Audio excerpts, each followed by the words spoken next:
अस्सलाम वालेकुम वरहमतुल्लाहि ताला वबरकातुहू। इस दीवार को जानते हैं आप? नहीं तो मैं बताता हूँ।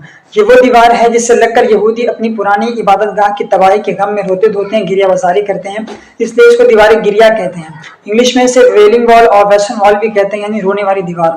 और यहूदियों का दावा है कि ये दीवार जो है उनकी पुरानी इबादत गाह का एक बचा हुआ हिस्सा है। उनके लिए यहाँ पर इबादत करना सबसे बड़े शर्फ की बात है, और इबादत करने के लिए पूरी ज़मीन पर सबसे मुक़द्दस और पाकीज़ा जगह यही है। बाद यहूदी ये भी कहते हैं कि यहाँ पर हैकल सुलेमानी था, जिसे बाबिल की हुकूमत तबाह बर्बाद कर दिया।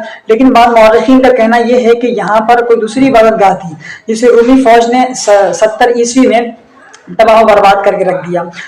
लेकिन हकीकत यह है कि मस्जिद अक्सा की दीवार का जुनूब मगरबी हिस्सा है, और इसे दीवार बुराक और हायतुल बुराक भी कहते हैं। यानी ये वो जगह है जहाँ पर आका करीम सल्लल्लाहु अलैहि वसल्लम की सवारी मेराज के शब में आकर ठहरी थी, यहाँ पर आकर रुकी थी। और ये मस्जिद अक्सा के सहन का एक हिस्सा, मस्जिद अक्सा का जुज़ है। इसे किसी तौर पर भी मस्जिद अक्सा के सहन से जुदा नहीं किया जा सकता। 1930 में यहूदियों ने अंजुमन अक़वाम मुत्तहिदा यानी लीग ऑफ नेशन में इस दीवार गिरिया पर अपनी मिल्कियत का दावा किया। दावा होने के बाद अंजुमन ने यह कहा कि दोनों फरीक़ैन यानी यहूदी और तमाम जितने मुसलमान वहाँ मौजूद हैं, तो उस वक्त अपने तमाम एविडेंस, अपने दलाइल और शवाहिद पेश करें। तमाम दलाइल और शवाहिद और एविडेंस को देखने और उसकी छानबीन करने के बाद कमीशन ने यह फैसला दिया कि तारीखी और कानूनी एतबार से ये दीवार मस्जिद अक्सा के हरम का हिस्सा है और मस्जिद अक्सा का जुज़ है। इसे किसी तौर पर भी मस्जिद अक्सा के हरम से अलग नहीं किया जा सकता।